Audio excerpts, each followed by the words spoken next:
Deus te abençoe.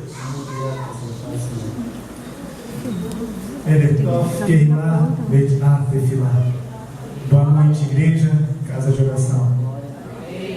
Mais uma vez, uma satisfação enorme estar aqui em Santo Ângelo, na IPR. Eu agradeço ao pastor Nelson pelo convite, agradeço pela presença de todos vocês, pela paciência de todos vocês. A mensagem de hoje, ela começa com um pouquinho de metalinguagem. O que é isso, irmão Cléber? Eu vou falar sobre o próprio ato de falar a palavra, que nós sabemos que tem vários estilos de falar. Tem igrejas, tem os pastores, preletores, que tem um estilo às vezes mais enérgico, tem um tom mais elevado, tem outros que são um pouco mais suaves, tem uns que pendem mais para o pentecostal, tem outros que pendem um pouco mais para o racional. Isso tudo é diversidade, tudo isso é riqueza da palavra do Senhor. A palavra de Deus em si, ela é tão rica que se nós formos ler o mesmo versículo todos os dias, dias após dias, nós teremos um novo nuance, nós teremos uma nova perspectiva pelo Espírito Santo. E o que se dizer então quando pessoas de Deus são usadas para falar a sua perspectiva junto ao Espírito Santo? Eu lembro rapidamente em Curitiba, quando nos convertemos lá, era uma igreja grande e tinha vários pastores, então tem vários estilos. Tinha pastores que só faltava plantar bananeira, fazia o povo dar risada, fazia o povo refletir na palavra. Tinha pastores mais sisudos, mais enérgicos, que eram o ferro na bigorna. Tem pastores que apelavam mais para o emocional, tem outros que eram um pouco mais racionais, mais acadêmicos. Tudo isso colabora para o reino de Deus, tudo isso engrandece, tudo isso é uma dinâmica muito rica do povo de Deus. Só que junto disso existe, como tudo, o perigo. Quando que a igreja fica habituada, e nós temos um modelo vigente agora, que a irmã Sueli acabou de dizer, que quando nós ficamos meio que a tendência agora da onda gospel, o que é? As pessoas ficarem procurando mais o show, a pirotecnia, o Espírito Santo, falar em línguas, os gritos, a repreensão forte do demônio, aquela campanha vitoriosa, aquela campanha, esse ano você vai ser milionário, aquela campanha, você foi feito para a cabeça e não cauda, você será abençoado na cidade e no campo, eu cuido de ti no deitar, no levantar, onde tu colocar a planta dos teus pés, tu serás próspero. E é isso, a Bíblia é isso para eles, porque eu sou filho de Deus, então no mínimo eu sou um príncipe. E é esse o evangelho que está sendo divulgado, e é esse que faz sucesso. Será? Será que essa homilia é a correta? É esse campo? É para isso que Jesus Cristo veio ao mundo, para que sejamos prósperos materialmente? Porque eu vejo as igrejas daqui, eu vejo as igrejas lá na minha cidade, as igrejas que, entre aspas, o povo costuma dizer, está bombando, são aquelas igrejas cheias de carros, quarteirão cheio de carro. Ó, essa igreja está bombando, é gente pelo ladrão. E qual é o evangelho que está sendo pregado ali? É o evangelho pregado, como agora há pouco, pelo pastor Nelson, de repreensão ao pecado, de servidão. Querem ser líderes? Faça como eu, sirva. Jesus Cristo fez o serviço de um serviçal. O serviço, Deus fez isso. E ensinou a seus discípulos a fazerem isso. E nós somos discípulos dos discípulos. É para isso a igreja? Nós temos que ter cuidado com esse evangelho que está sendo propagado aí fora. Nós temos que ter cuidado com essas igrejas que estão lotadas, que são um sucesso de revelação, de campanha, de mágica. Será que está sendo pregado o verdadeiro evangelho da servidão, do amor ao Pai, do Deus da misericórdia? Será que nós temos coragem de verdadeiramente amar ao Senhor pelo que Ele é e não pelo que Ele nos oferece? Eu já confessei, eu já escrevi isso no meu blog, que muitas vezes eu sou surpreendido no meu pecado, que eu estou buscando as bênçãos de Deus antes do Deus das bênçãos. Eu me ajoelho e eu peço perdão ao Senhor, porque o Senhor é tão maravilhoso, Ele é tão grande, que Ele merece, Ele deve ser adorado em espírito e em verdade pelo que Ele é, e não por aquilo que Ele possa te dar. Ou você é um filho interesseiro, que dá um beijo na tua mãe pelo que ela pode te dar, em vez do que ela é, ou no teu pai, ou no teu irmão, ou no teu esposo, no teu esposo. Feito essa metalinguagem, a mensagem de hoje no meu pequeno estilo de falar. Espero que não seja muito espiritual, pentecostal, muito misterioso, mas também não seja muito acadêmico e nem tampouco tão monótono a ponto de dar sono nos irmãos. A mensagem de hoje, amados, está em Malaquias 3:8. É fácil. O último livro do Antigo Testamento, Malaquias 3:8 ao 14. Amados, Malaquias, nome que quer dizer meu mensageiro. Cerca de 400 anos antes de Cristo. Vejam, 400 anos até a vinda do Cristo, até a vinda do seu mensageiro, o novo mensageiro, João Batista, preparar o terreno. Imagine o que deve ser acontecido nesses 400 anos ao povo. Imagine você 400 anos sem os profetas, sem uma revelação de Deus, sem nada a falar por Deus, um vácuo, por assim dizer, um hiato, um silêncio de 400 anos. Eu muitas vezes, infelizmente, eu caio no pecado de querer apressar Deus. Eu me sinto inseguro quando Deus não me responde em uma semana, um mês, há muito pau e corda, 2 meses, eu já fico, tem algo errado. Deus tem que estar online. Os nossos dias tem que ser WhatsApp com Deus. 400 anos. Os mesmos 400 anos, mesmo tempo, 400 anos que o povo ficou escravizado no Egito. O que deve ter acontecido? Deus nos abandonou 400 anos, gente. Não é 400 minutos. Malaquias, ele tem 400 anos antes de Cristo, ele tem 4 capítulos. Malaquias, o meu mensageiro. O interessante nessa mensagem a Bíblia, ela sempre tem uma mensagem para o seu tempo, aquele tempo, e algo, alguma lição que serve para nós. Do contrário, seria apenas um livro de história.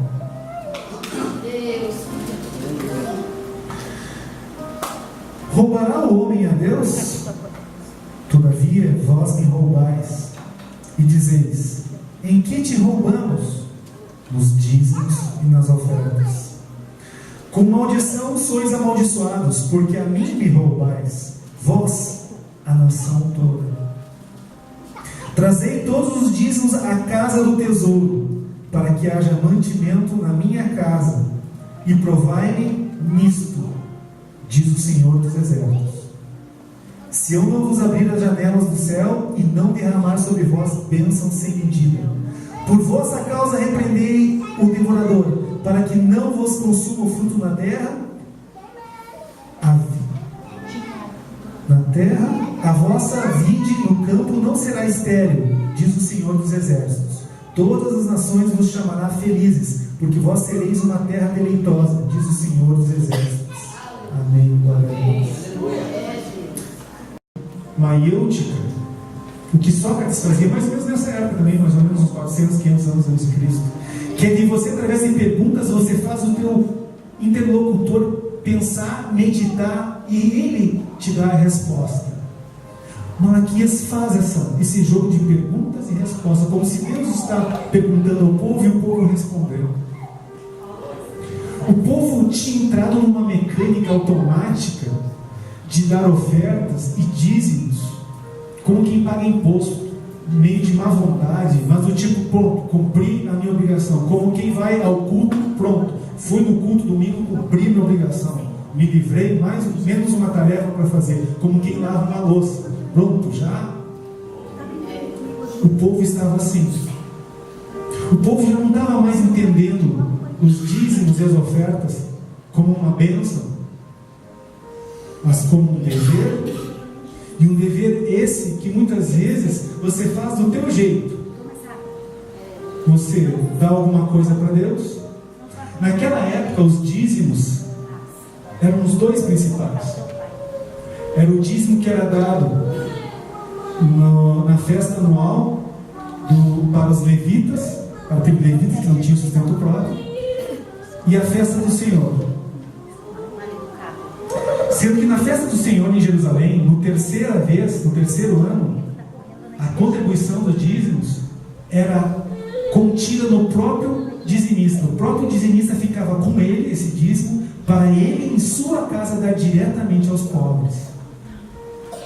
Veja, a preocupação é para que haja recursos na casa do tesouro, a minha casa, a casa de oração. E para quê? Para que os levitas tenham sustento, para que não haja pobre entre vós. Até hoje, por que os judeus eles são prósperos? Porque o dinheiro circula entre eles. Eles cuidam dos seus. Se alguém precisa de um dentista, vai buscar um dentista judeu. Se alguém precisa de um advogado, ele será judeu. De maneira que a comunidade assiste a comunidade. A análise de hoje será um prato mais ou menos às beiradas. Na verdade, não é exatamente sobre isso que eu vou falar, mas ele tem a ver com o dízimo. Porque esse é um tabu. Tem igreja, eu já estive em igreja, como matéria de eclesiologia, que você estuda as igrejas, você vai até as igrejas. Eu estive em igreja que deixa de falar sobre o dízimo, porque ela tem medo de ser taxada daquelas, mais um daqueles interesseiros que querem ao meu bolso, então elas nem falam sobre dízimo para não ser confundidas com a banda podre, com a maçã podre. E já tem outras igrejas, e basta ligar a TV que a gente vê quais igrejas, que é dízimo, oração, e dá lá a tua oferta, e vende perfume de Jesus Cristo, pastor. Nós não falamos do perfume de Jesus Cristo, já tem igreja vendendo o perfume de Jesus Cristo. Você vai ser cheiroso como Jesus Cristo foi. Aberrações, coisas de Satanás, joio no meio do trigo, que tenta, se possível for, enganar até os eleitos. Agora há pouco nós vimos, eu passei pelo pastor, ou foi o pastor que me passou, perdão, um WhatsApp em que foi lançada agora uma Bíblia, dita Bíblia Inclusiva. Que raio quer dizer isso? É a Bíblia dos gays, que querem ser evangélicos. Todas as partes que diz que Jesus, que Deus é contra o homossexualismo, eles tiraram. No Antigo Testamento, no Novo Testamento, Paulo, não tem, tu não encontra. É a Bíblia inclusivista. Ou seja, hoje você lança a Bíblia que tu quer, meu irmão. Se você quer ser a Bíblia do próspero, só vai ter promessa que você vai ser próspero. Aquela parte que Jesus falou, buscar as coisas do alto. O Filho do Homem não tem onde recostar sua cabeça. Aquela parte que se vê que Jesus foi pobre, morreu pobre, os apóstolos foram pobres, morreram pobres. Isso parece que não está lá. Eles não fazem muita questão. Porque para eles ser cristão, ser crente, é você ter que ser rico, sempre saudável, sorridente, filho de Deus. Então, o mundo me serve. Será? Será que não você que está servindo ao mundo, buscando essas coisas? Eu não digo que a gente deve ser alienado. Claro que nós temos as nossas necessidades. Mas primeiro, Deus. Prioridade, Deus. Eu ainda quero ter coragem. Eu não estou sendo hipócrita aqui, irmãos. Eu não cheguei, mas eu vou chegar lá em nome de Jesus. Eu ainda quero chegar a nível próximo de um Jó. O Senhor Deus, o Senhor tirou. Louvado seja, bendito seja o nome do Senhor. Eu ainda quero chegar próximo de um Abacuque. Ainda que não haja fruto na vide, ainda que a figueira esteja seca, eu louvarei por você. E muita gente fica preocupada com isso, não é mesmo? Mas o que eu quero é chegar lá. Agora sim, eu fiz uma volta em torno dos dízimos, das ofertas, que é tabu. As pessoas não querem falar, mas a Bíblia, uma das coisas que a Bíblia mais fala é sobre dinheiro, porque Deus sabe que fala que é importante os haveres. Deus sabe que parece que o órgão mais sensível do corpo humano é o bolso, não é? O homem, principalmente, que costuma ser o arrimo da casa, ele se preocupa muito com isso, em não faltar a provisão. Deus sabe, nosso amado Deus, Elohim direto, o Senhor proverá, Ele sabe. Aleluia. Mas a pergunta, o tema de hoje é: o que fazer, meu amado, minha amada irmã? O que fazer? Eu pergunto no olho de cada um de vocês aqui. O que fazer que se acontecer uma situação como aconteceu comigo, está acontecendo recentemente? Quando quando você se depara com a seguinte situação, e por favor não se escandalizem, eu vou explicar, mas a primeira audiência vai parecer estranha. O que fazer quando Deus falha? É isso mesmo, eu falei. O que fazer quando Deus falha em sua vida? Está lá, anátema, está amarrado. Deus é perfeito, Deus não falha. Amém. Mas e quando a Bíblia falha? A Bíblia não é a palavra de Deus? Mas como assim a Bíblia falha? Ela também é a palavra de Deus. Ela não falha. Ela falha quando o homem falha em interpretá-la. É por isso que há tantos renegados, rebeldes com a palavra do Senhor e com a fé, porque eles interpretaram a palavra de um jeito e tiveram uma resposta negativa. Amados, nós temos que ter muito cuidado, nós que já temos alguns anos de estrada, já temos um tempo na caminhada com o Senhor, porque nós vamos criando certos paradigmas, certos modelos de interpretação da palavra de Deus. Mas o que acontece quando um dia Deus nos dá uma verdade que não bate com isso? Eu aprendi, lá se vai mais de uma década, junto com mais 2 homens de Deus lá em Curitiba, sobre a importância do dízimos. Nós já éramos convertidos, mas não éramos dizimistas, éramos apenas ofertistas. E nós estudamos essa palavra. E pela fé nós cremos e nos tornamos desde aquele momento dizimistas. Desde lá eu nunca falhei no dízimo. Glória a Deus por isso. A glória é dele por isso. Porque ele nunca faltou comigo. Nunca.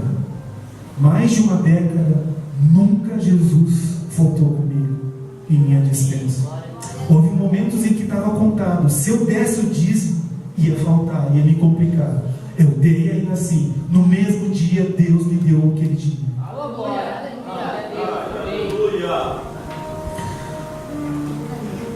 Mas e quando você tem um modelo?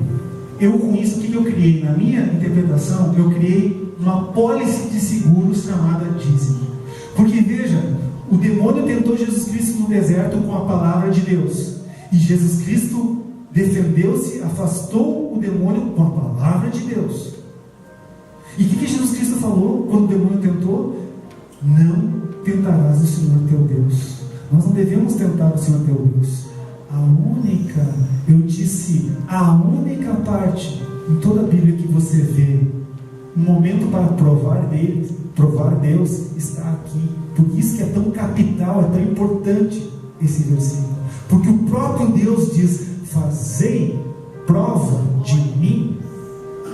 Você tem um compromisso comigo, eu terei compromisso contigo. É Deus falando. Então não há pecado algum, não há sacrilégio. É Deus chamando para si a sua responsabilidade. Mas falta sabedoria ao homem para saber que tipo de compromisso Deus está falando. Porque eu, apesar desses 10 anos em que Deus, glória a Deus por isso, Ele foi fiel, Ele é fiel e será fiel, eu criei um paradigma, um modelo que eu interpretei assim: bem, se eu não estou em pecado, que eu não quebro o pacto, porque eu estou em pecado, e se eu sou dizimista, então Deus, por sua palavra, Ele tem um compromisso comigo, e nada vai me faltar de paz em minha casa, com referência a dízimos, a finanças, a sustento. Eu criei uma pólice de seguro. Entendem o que eu quero dizer? Não, Deus não se comprometeu, não vai faltar um tostão. Eu não estou em pecado, não estou fazendo nada errado deliberadamente, por rebeldia. Posso ter as minhas imperfeições, mas eu estou lutando, estou tentando. E sou dizimista? Bem, então Deus está comigo, beleza. Até um belo dia que Deus me mostra: roubaram meu veículo para devolver. Depois a polícia pegou, tive que pagar conserto, tive que pagar com franquia. Aquilo me assustou. Já houve uma quebra no contrato nessa porta de seguro. Mas eis que mais tarde, lá adiante, Deus recompensou. Deus, glória a Deus, deu condições para comprar outro veículo. Amém. Melhor que aquele. Então comprei um veículo agora para mim que é 2 tempos. 2 tempos, irmão Tiago. um tempo na garagem quieto e outro tempo na oficina. É você ligar o bicho que você dá uma volta, ele dá algum problema, tem que ir para a oficina. Gasto. O que é isso? Gafanhoto. Há irmãos que entendem que quando Deus diz que vai repreender o gafanhoto, não é um demônio, o demônio não é um gafanhoto. Calma, ele pode ser um demônio sim. O gafanhoto, naquela época, ele foi aqui em Malaquias, ele foi descrito como o devorador que devorava as plantações. Toda a produção, o que era a produção do homem naquela época? Seu sustento.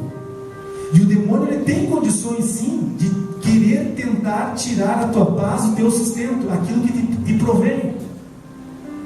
Ele usa um animal, um gafanhoto, para destruir a tua lavoura, ou usa uma conta, uma despesa inesperada, com médico, com carro, com seja lá o que for. O gafanhoto, ele pode ser um objeto literal, mas também pode ser um objeto figurativo. Ele pode ser também um demônio que vem lá para te tirar a tua paz de espírito da tua casa, com finanças. E ele sabe que como isso atrapalha a vida de um homem, de um marido, de um pai de família, de um trabalhador. Você luta, e volte e meia uma coisinha aqui, outra ali, um imprevisto aqui, outro ali.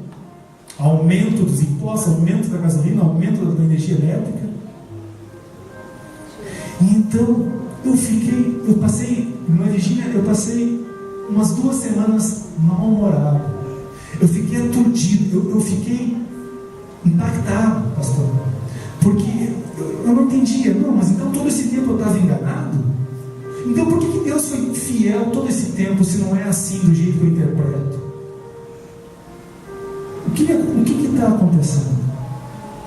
Eis a lição. Quando você está em dúvida com a palavra de Deus, quando você tem um versículo, e eu aposto, eu acredito que cada um de nós tem um versículo que a gente nos sustenta para nos dar força, para nos dar um ânimo a mais. Quando você tem um versículo que aparentemente falha, não deu certo, pode ser a sua pouca fé, pode, ou pode ser a tua interpretação. Talvez a tua interpretação não está sendo a mais correta. Você vai ter que construir uma nova. E para construir uma nova é com o Espírito Santo e a sabedoria de Deus, é claro, mas principalmente nós temos que ter em mente uma coisa. E isso vai ser o nosso norte. Quando tu estiveres no dia escuro, perdido na floresta, aturdido, triste, abatido, sem ter onde correr, aflito, talvez até mesmo decepcionado com a palavra de Deus, lembre-se de uma coisa: esse vai ser o teu norte, a tua busca, o teu guia, a tua luz. Deus é bom. Deus não deixa de ser bom. Deus é amor. Deus se preocupa contigo. Talvez você esteja passando por um momento de provação. Talvez você esteja passando por um momento de crescimento do teu entendimento da palavra. Talvez você esteja em Ezequiel 47, que você esteja em águas mais profundas. Talvez você esteja tendo um novo nível de comunhão com Deus pela palavra, um novo entendimento.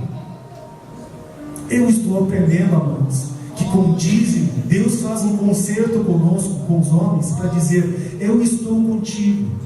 Mas não quer dizer que tu não vai ter nenhum imprevisto, não quer dizer que tu não vai ter nenhuma preocupação, não quer dizer que tu não vai ter nenhum momento em que tu vai ter um prejuízo.